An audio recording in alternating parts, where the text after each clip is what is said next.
warahmatullahi wabarakatuh. Hari ini saya mau memaparkan opini saya mengenai hal-hal yang viral beberapa hari terakhir di Indonesia.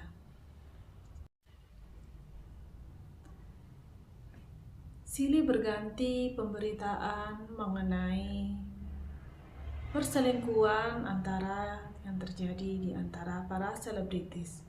Dari berita satu selebritis berganti ke selebritis lainnya. Hal ini menjadikan otak kita terpaku pada satu jenis pemberitaan, yaitu perselingkuhan. Nyatanya, banyak pemberitaan yang terjadi di Indonesia yang jauh-jauh lebih penting, seperti adanya bencana alam yang terjadi di Sumatera ataupun di Semeru, atau pemberitaan lainnya mengenai kunjungan Presiden Prabowo ke Malang untuk peresmian SMK Taruna Nusantara. Dan tentunya masih banyak pemberitaan di Indonesia maupun di dunia lainnya yang jauh lebih penting daripada sekedar pemberitaan mengenai perselingkuhan. Opini saya mengenai hal ini, menurut saya pemberitaan mengenai perselingkuhan itu sangat tidak penting. Karena apa? Perselingkuhan itu adalah ranah pribadi dari orang-orang tertentu atau selebriti tersebut yang sebenarnya tidak begitu signifikan untuk di pemberitaan. Apalagi dengan adanya podcast atau acara-acara lainnya yang mengundang dari pelaku perselingkuhan, justru itu lebih dari sekedar tidak penting, dan itu termasuk menurut saya sangat-sangat tidak penting. Hal ini menutupi berita-berita penting yang ada di Indonesia. Pikiran kita menjadi terfokus menjadi acara, maksud kami dari pemberitaan perselingkuhan itu. Menurut perspektif saya, kita sebagai pemirsa dari televisi harus bisa memilah-milah mana yang harus ditonton dan mana yang harus tidak ditonton. Sedangkan dari lembaga penyiaran harus lebih selektif lagi mana pemberitaan yang perlu diberitakan dan tidak perlu diberitakan. Begitu juga dengan pemerintah seharusnya memberikan pengawasan terhadap penyiaran, mana pemberitaan yang harusnya diberitakan dan harusnya tidak diberitakan, agar masyarakat Indonesia bisa menjadi masyarakat yang lebih smart dalam menanggapi dan menonton dari siaran-siaran yang ada di televisi kita. Terima kasih sudah mendengarkan opini saya. Bagaimana pendapat kalian semua? Akhir kata, wassalamualaikum warahmatullahi wabarakatuh. Halo, come back again with me, Elvan, di Elvan and Salina. Today I wanna talk about the part 2 of the marriage. Jadi hari ini masih membahas tentang pernikahan. Kalau menurut saya, pernikahan itu harus adanya kerjasama antara suami dan istri. Jadi tidak ada istilahnya pembagian ruang kerja suami di wilayah publik dan perempuan di wilayah domestik. Karena apa?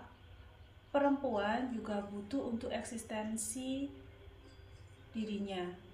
Contohnya, perempuan bisa menjadi seorang dokter, bisa menjadi seorang pilot, bisa menjadi seorang teacher, or etc. atau yang lainnya. Jadi perempuan tidak melulu berada di ruang domestik menjadi ibu rumah tangga di rumah. Kalau opini saya seperti itu. Kenapa? Karena kita juga butuh wawasan, kita juga butuh show up, kita juga butuh memiliki uang sendiri. Saya lebih mempercayai filsafat eksistensialisme bahwa salah satu kebebasan perempuan adalah dengan memiliki uang sendiri. Dengan uang sendiri, perempuan, si istri bisa membeli apapun yang dia inginkan. Bisa beli skincare lah, bisa beli makeup, dress, atau yang lainnya. Juga bisa memberi kepada orang-orang yang dia inginkan seperti keluarganya. Tidak adanya akses terhadap ruang publik dan uang membuat perempuan menjadi stagnan di situ saja. Dia tidak memiliki keputusan penuh terhadap penggunaan uang tersebut. Karena kehidupan kita berlangsung untuk dikarenakan adanya uang, maksud saya. Tanpa adanya uang ibarat bensin untuk menjalankan hal itu. Menurut saya, prinsip dasar sebuah pernikahan adalah sama-sama mengerjakan pekerjaan tersebut. Sama-sama mengurus anak, sama-sama mencuci baju, sama-sama mencuci mobil, sama-sama membersihkan rumah, sama-sama bekerja, semuanya serba sama-sama. Itu pernikahan yang ideal menurut saya. Saya tidak mau memaksakan pemikiran saya kepada siapapun, tapi itu menurut saya seperti itu.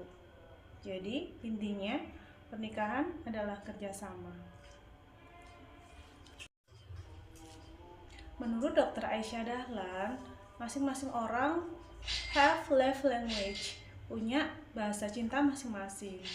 Bahasa cinta yang dimaksud ada bahasa cinta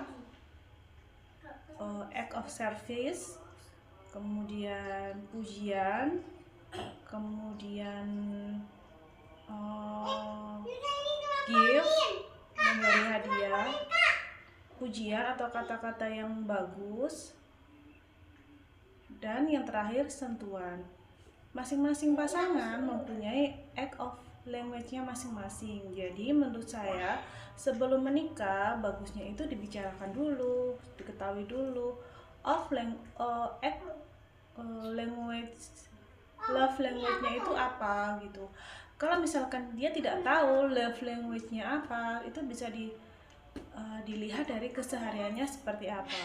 Orang-orang yang biasanya ngasih act of service, sebenarnya dia lagi ngasih tahu kalau sebenarnya love language-nya itu adalah act of service. Orang yang sering mencium, sering memeluk keluarganya, berarti love language-nya adalah touch atau sentuhan.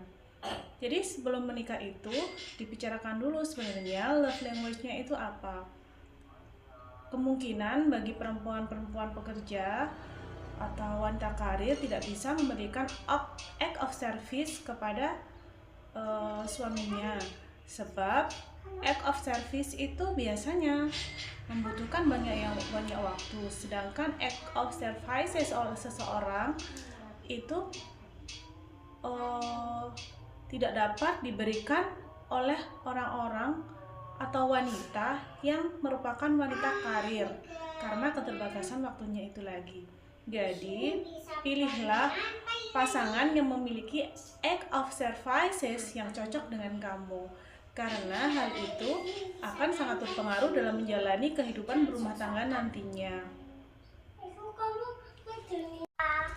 Di Kabupaten Malang sendiri, tempat saya tinggal, tingkat perceraian itu sangat tinggi. Utamanya perempuanlah yang menggugat untuk perceraian itu, dikarenakan kita tidak memberikan atau tidak menetapkan standar-standar yang memang sesuai dengan kita, dan menjadi hasilnya tidak dapat keberlangsungan dari pernikahan itu tidak dapat dilangsungkan secara lama. Oleh sebab itu perlu kita menetapkan standar-standar yang jelas terhadap pernikahan agar pernikahan itu menjadi kekal. Okay, thanks for listening my opinion about marriage. Kamu juga bisa nge-share gimana pemikiran kamu tentang pernikahan di kolom komentar aku. Terima kasih. Wassalamualaikum warahmatullahi wabarakatuh.